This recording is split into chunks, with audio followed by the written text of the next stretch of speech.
around. You're gonna love him. Give it up for Jeremy Plum!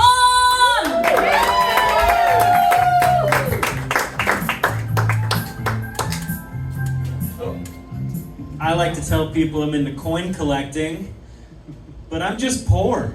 I grew up very poor, and my mom never hid it from us. I remember once I was in 3rd grade, and I asked her what the poverty line was.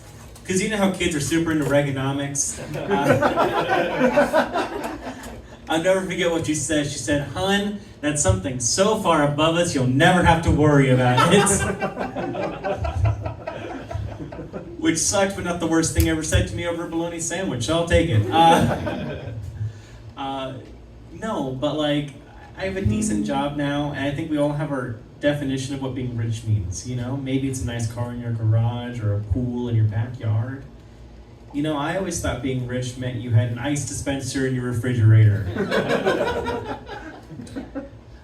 I'm 30 years old, and I'm happy to tell you all today, I don't have it, but my ice trays do come from Target, so we're moving up.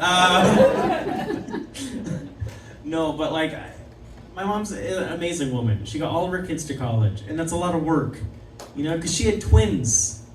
And like, having twins is a lot of work, because twins spend their entire time just convincing you we're two.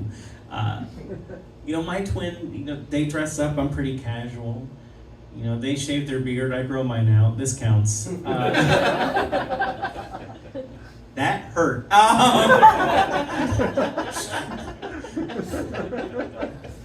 They have a theater degree, I have a future. And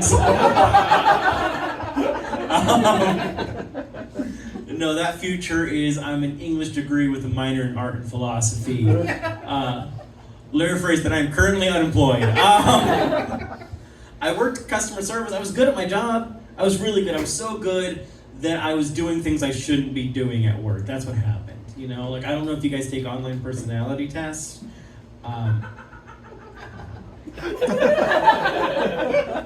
It's very 2010 BuzzFeed. I get it, but it's what I need.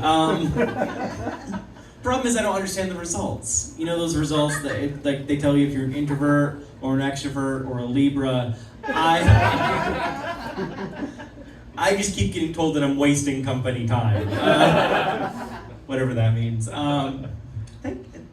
Side note, thanks for laughing at the Libra line. I appreciate that. That was nice. I don't know anything about astrology. I just picked Libra because I can't pronounce Sagittarius. No,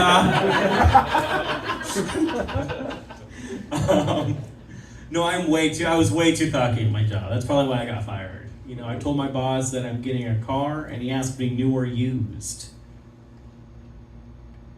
You pay me. You know what it's gonna be. New or used. Stolen! That's what it's gonna be. I'm not using my car for much. I'm just going to Target to home. And I go to Target not for financial reasons. It's solely because I'm not allowed at Walmart. You see, I have panic attacks, and you can't have panic attacks at Walmart because I'm walking up and down the aisles crying. They think I work there. I have panic attacks because I have OCD. And it's, thank you. Most support I've ever gotten for having OCD. That's... No, I have, it's hard for me to say that I have OCD because people have very specific images about what OCD means. You know, they think I'm a germaphobe, or I obsess over even numbers, or I host Deal or No Deal. And it's not true. I co-judge America's Got Talent. That show's been dead for years. No, my actual OCD, what I obsess over is that I think I'm a bad person. So I apologize a lot, and I do good deeds so I can feel some sort of sense of reconciliation. So yeah, I grew up Catholic. Don't woo Catholicism, no. Wrong side of history. What part of history? Almost all of it, really. No, I grew up Catholic because I wanted to devote my body and my soul to a higher power that had the answers that I didn't have. which is just a fancy Omaha way of saying I cried when I jacked off till I was 30.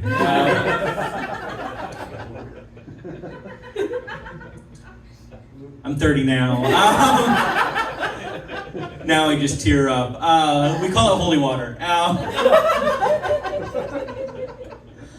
I actually lived next to a church for a while, and it was okay. It was a little weird when I got older. I got to the point where everyone else was calling him father, and I was calling him daddy. And yeah, that's when I left the church. I still get messages from my priest to come back, but it's just basic stuff like, "Hey, you up?"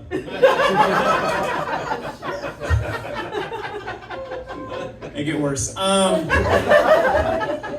This is my body, and I give it up for you. He is risen. I thirst. Anyways, I make fun of Catholicism mostly because it's easy, but also because I grew up really religious. Like, I was so religious that I was a substitute religious ed teacher. Right? Thank you. I know I don't look the part. But if the Catholics are known for anything, it's not background checks. And if they did a background check, they'd realize I'm a terrible fit. I'm bi and I have daddy issues. Which means I don't know what to feel when father doesn't come.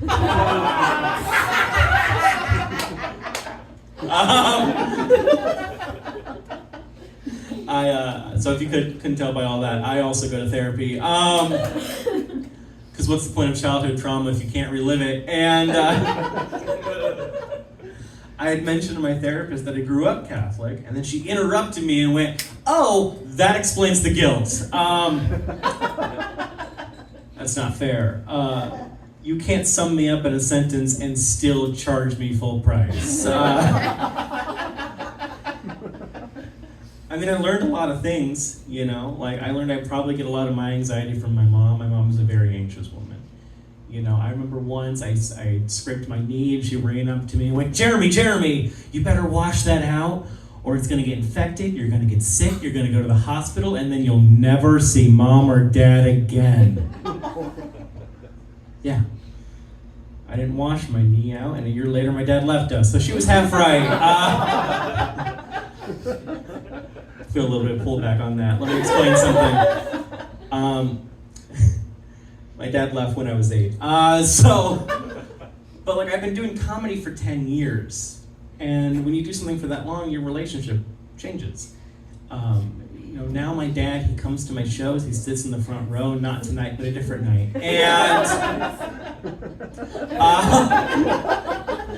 And here's the thing, I don't change my set for him. So he's sitting there and he's laughing at these jokes as if there was a second dad that came into my life and also fucked me up. Like, yeah, Dad, we can both agree, fuck Steve, right? I'm what you'd call a Midwest lay, which means I'm not very pretty, but I have Bears tickets. Only joke in my set, I think it's cheaper every year. I've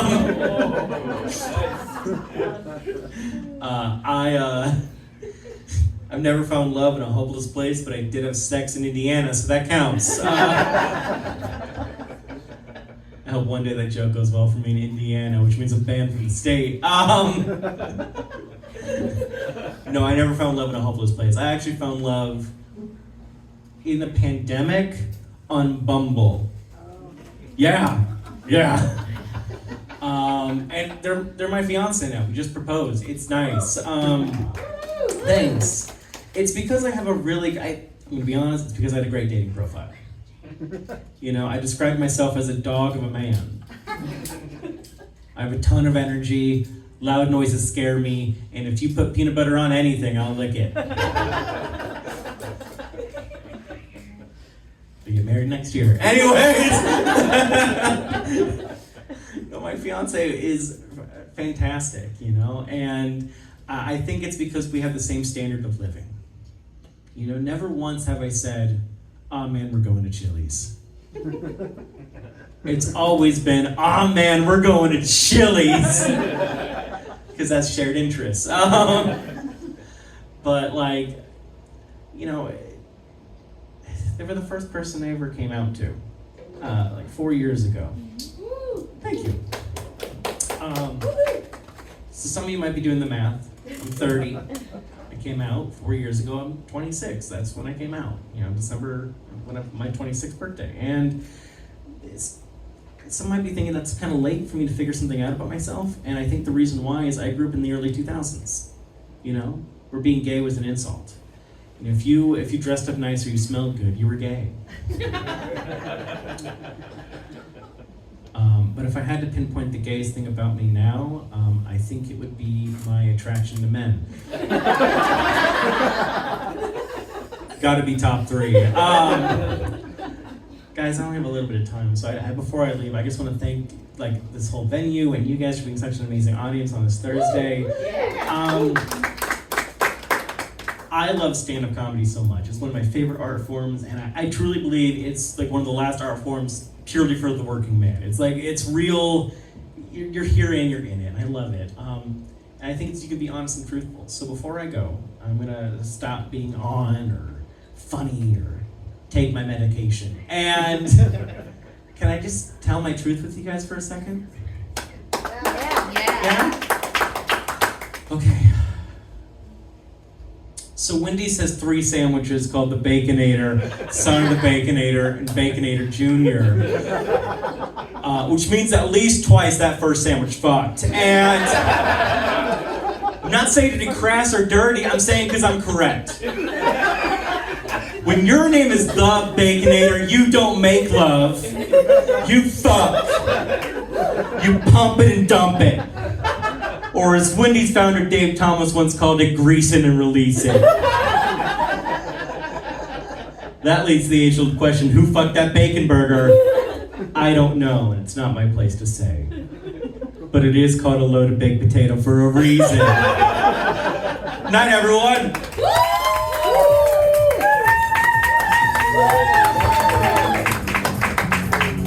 Oh my goodness. I always knew I loved fast food, but now, wow. Give it up again for Jeremy. Hell yeah. Are we ready to keep this party rolling? Yeah. This next comedian, she's a part